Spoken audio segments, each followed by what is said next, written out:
Bonjour.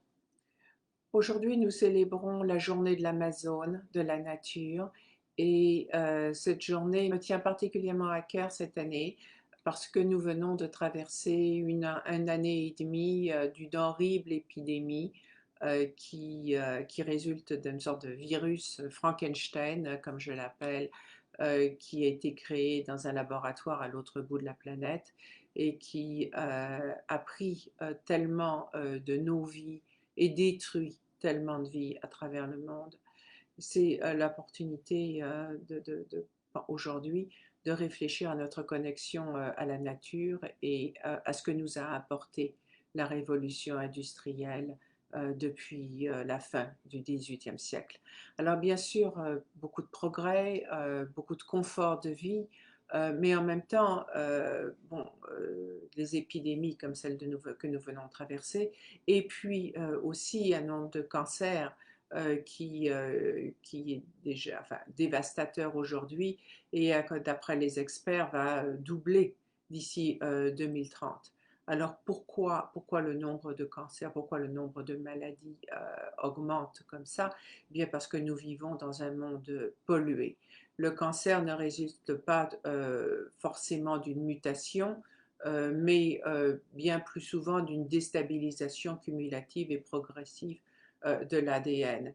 Et ça, c'était ce que déjà Mirko Beljanski, mon père, disait dans les années 80, on se moquait de lui à l'époque, mais maintenant c'est admis que pollution, pesticides, herbicides, les hormones, les antibiotiques, les conservateurs, tout ce qui fait, la nourriture de notre vie moderne, la nourriture industrielle que nous mangeons, induit des cancers. Puis c'est pas juste la nourriture, c'est aussi l'air que nous vivons, les boissons que nous buvons, etc. Tout ça, tout est maintenant pollué.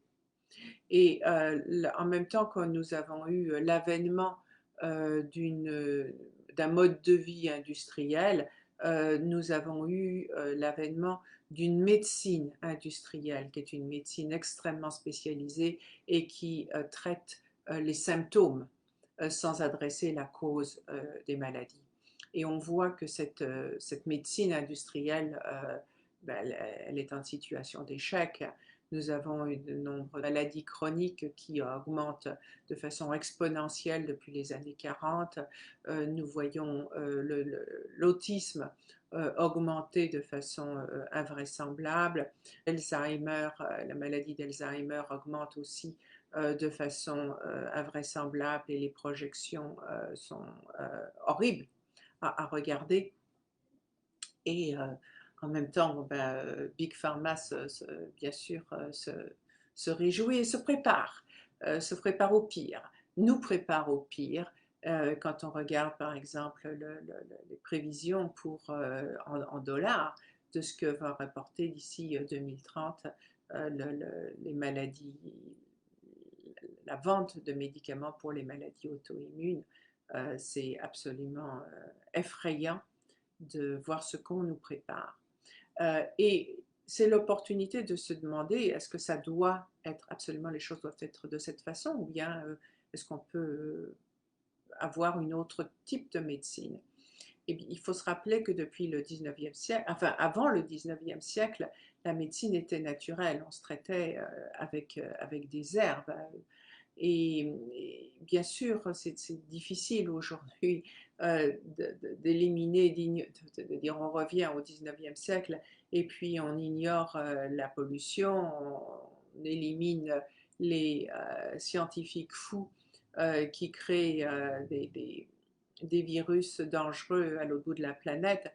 Ce qu'on peut faire au moins, c'est apporter tout notre support, au moins aux quelques politiques qui auront le courage de s'opposer aux scientifiques officiels et pour proposer d'autres méthodes et d'autres approches. Et puis à notre niveau, on peut faire des choix plus naturels et supporter l'engagement d'institutions qui font des choix plus naturels. Par exemple, la Fondation Beljanski, dont le rôle, la mission est d'étudier scientifiquement des molécules naturelles qui permettent de combattre le cancer et autres maladies dégénératives.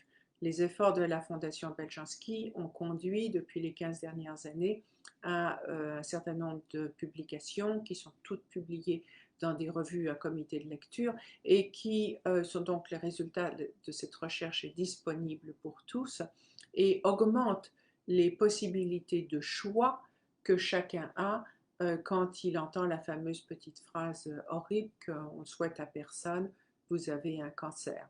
Mais au moins, grâce à la fondation, eh bien, le malade peut commencer un dialogue avec son médecin, apporter ses publications et dire est-ce que ça pourrait être favorable dans mon cas.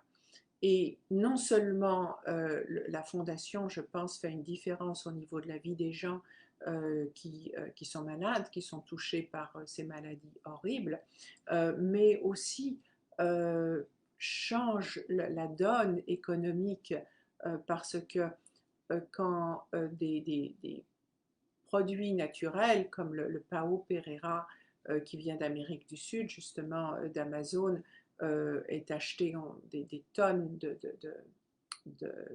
d'écorces sont achetées, bien les populations locales ont tout d'un coup un plus grand confort de vie.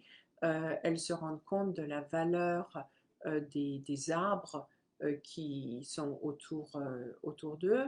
Ils se mettent à apprécier la valeur économique de leur environnement et donc en prendre soin. Et pour le Pao Pereira, par exemple, on sait qu'il n'y a pas besoin de couper l'arbre. On peut tout à fait récolter l'écorce sans avoir à couper l'arbre. Donc c'est quelque chose qui aide les populations locales, aide ici les populations malades et aide à sortir de la pauvreté et à faire le bien autour de la planète. Donc je pense que c'est l'occasion aujourd'hui de réfléchir à tout ça et de comment nous pouvons essayer de reconstruire nos vies et reconstruire la planète mieux, plus équitable et plus verte et prendre soin de nous-mêmes et de notre santé d'une façon plus naturelle. Voilà, merci et bonne journée de l'Amazone.